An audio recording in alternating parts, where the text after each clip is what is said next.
for Kory, considering he's married, which is the best practice? Happy spouse, happy house, or happy wife, happy life? Based on... I'm going to be honest with you. That really just comes down to who you're with. Because here's something that I was taught. You got two types of men. Some men run their house, and some men run around their house. Mm-hmm. You know what I'm saying? Like, so you got some men that, like, say happy wife, happy life. It's like they get tired of coming home every day and arguing and fighting. You know what I'm saying? Right. Like, it's like, like they get tired of that quote unquote nagging wife. You know what I'm saying? Like, it's like every time I come home, she always got something to say, blah, blah, blah. So they just feel that if I just pacify her and just pretty much just do everything she tell me to do, or do everything that she say do, pretty much I'm her yes man, because everything that she asking for is just yes. I don't gotta hit a nag. I mean, like, that's just pretty much what that is. But you got some men where it's just like, nah. I mean, like, I'm the head of the house. I will run this. I'm not like, what I'm saying? Like, I mean, like, there's only so much of this nagging that I can take. And it's like, your happiness is not the only one in this marriage who matters and counts. I mean, like, right. So that really just comes down to who you with. Now, I mean, like, because everyone's marriage and everyone's relationship is different. For some men, they don't got no problem with that. You know what I'm saying? Like, hey, whatever my wife wants, she can have. You know what I'm saying? Like, but you got some men who's like, nah, hold on, baby, chill. Okay? But right now is not the time for that. You know what I'm saying? Like, I'm not saying we can't do this eventually, but right now is not the time for that. You know what I'm saying? Like, so I think that really, yeah. So in my personal opinion, that just comes down to who you with. I mean, like, so. Yeah, I mean, absolutely. It's one of those situations where I've seen dudes do this all the time. They'll suppress their emotions just to make the chick happy and then think that's going to build a happy home. Like, if you are doing that, you're going to have problems and a dangerous marriage and a failed marriage at that. And or just a whole broken, or and a whole broken up household after. Because I can promise you. You know what I'm saying? Like, you tell her yes 99 times. The one time, that 100th time, that one time you for some reason have to tell her no, she gonna look at you different. Oh yeah, I promise you. You know what I'm saying? Like, I mean, like, I promise you, because that's how, I ain't gonna say all of them, of course, but that's how some of them are. I mean, like, because by you telling her yes, you spoiled her. You know what I'm saying? Like, like now she feels entitled. Now she feels that everything that you do, that's what you're supposed to be doing.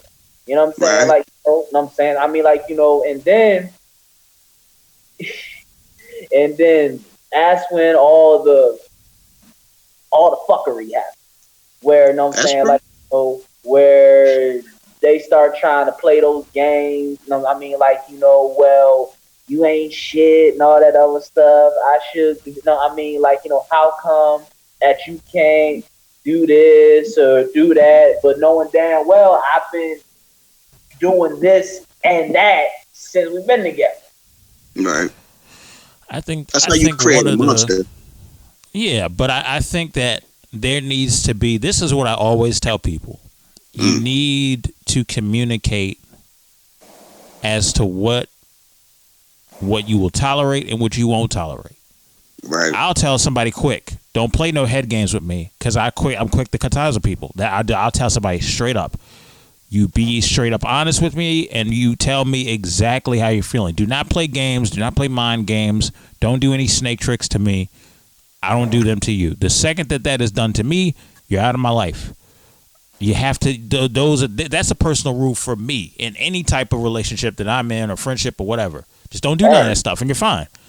So when it comes to look, what y'all looking at me like that for? Y'all know it's true. Y'all know how I am.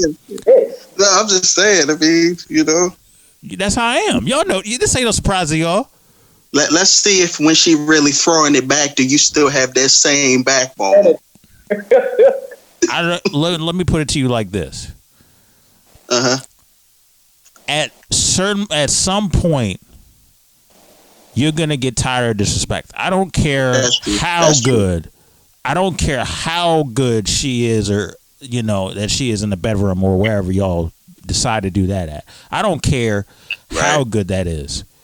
When you are tired, and especially if you start to see like patterns, like a woman can see patterns if a dude cheats. Men should now, especially with all the information now on the internet, and especially with everybody being so open with information, a man now should be able to figure out the pattern is when a woman is cheating. And when she's playing mind games, and when now look, there's a lot of males on this show, and I'm not dogging out women. I'm just talking about those that play mind games and treat a good dude bad in a relationship. That's what I'm hitting on now.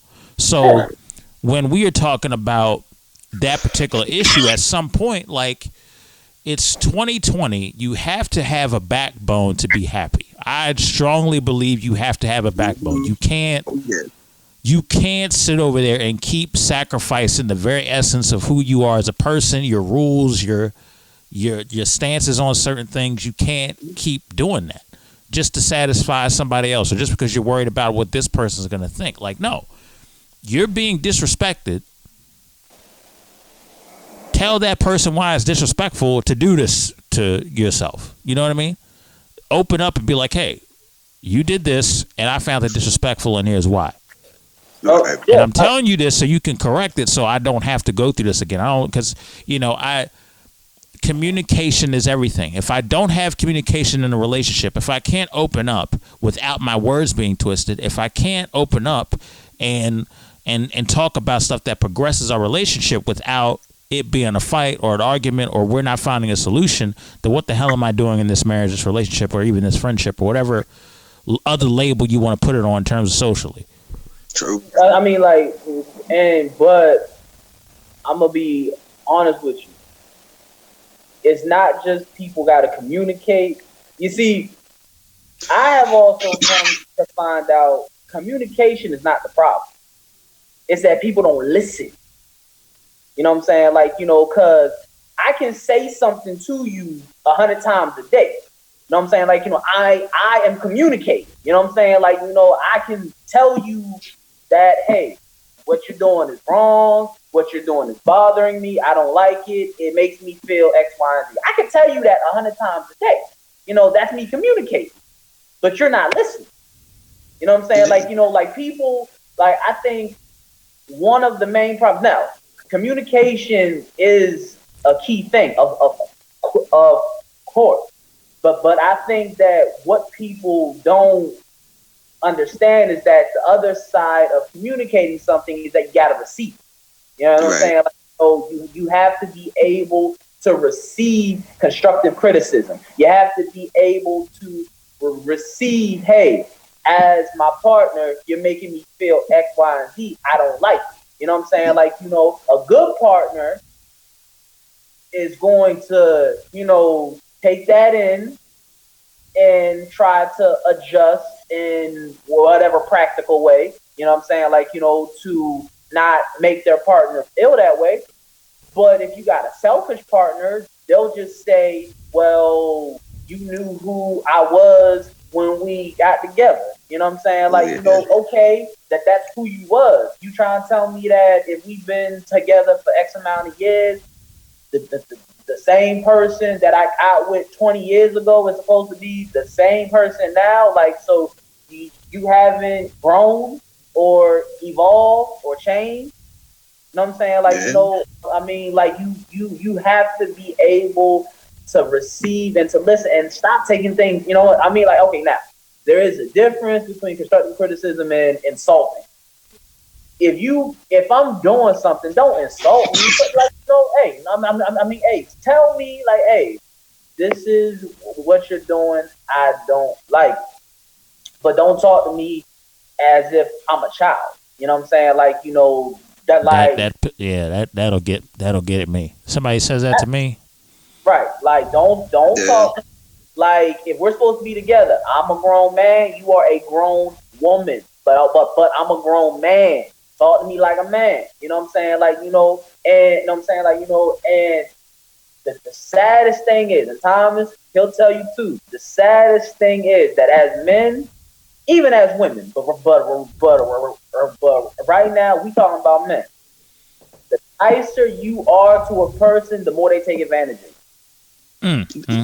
I felt that one. That's I was saying that, selfish and pride is the number one killer of a marriage. And I feel like if a person is not willing to give up the words me, myself, and I for we, us, and ours, you shouldn't get married. And I think a lot of people, make that mistake. It's about, self-examination. Yeah. I think that also it's one of those situations where there's a lot of, I think people are infatuated with getting married instead of cultivating a lifelong marriage. Right. So in other words, what you're saying is people want, are prepared for the wedding, but not necessarily the marriage. Yeah. Yeah, like the wedding is great, and it's a party, and you get, all the attention is on you. However, once the honeymoon phase is over, and you're used to being around this person, and it's not as exciting anymore. Like, are you just gonna get bored and just dip out for stupid reasons? You're gonna look for this small reason, or if you really love this person, you're gonna work it out, and that's the thing that could separate the difference. Like, to be honest with you, when people say happy wife, happy life, that's a red flag for me. Because if your happiness is dependent on one person, your marriage is not going to work out. And I hate to say it, but that person is soft if they think that. I mean, like, it's not. You know what I'm saying? Like, and I'm telling you, and I'm speaking from experience. The more you pacify a woman and just give her everything that she asks for, the more she's not going to respect you. That's true. She will not respect. Like, she will lose respect for you. I mean, like, cause it's human nature. You know what I'm saying? Like, I mean, like, if I know that I can get away with something, I'm gonna do it. You know what I'm saying? Like, so if I know that I got this dude that's just handing me everything that I want, I probably stopped caring about him a long time ago. But why? But I ain't gonna leave him. I mean, like, cause he's doing everything for me that I want. But the minute he tell me no, that's when but the one time that he tells me no, that's when I'm gonna say, okay, well, the reason that I kept him around was because he was doing this. Now that he can't do this for me anymore, what's the point of having him around? You know what I'm saying? Like, and I'm trying, like, bro, and the thing about a marriage is this, bro. You know what I'm saying? Like, and I talk to a lot of older married people. I'm talking about folks that have been married 20, 30, 40 years. One of the common things that they say about today's generation of people that get married, today's generation of people don't know how to go through anything. Like, when you choose this person to be your spouse, husband or wife, you're making a lifetime commitment. You know what I'm saying? Like, the thing about our generation is that a little inkling of unhappiness, we're quick to move out. Or we're quick to move on. You know what I'm saying? Like, like me talking to people who've been married 20, 30, 40 years, and I love people who are honest. Like, they say, like, Kory, we've been married for 20, 30 years. Do you really think we were blissfully happy for all those 20, 30 years? No, that's not realistic.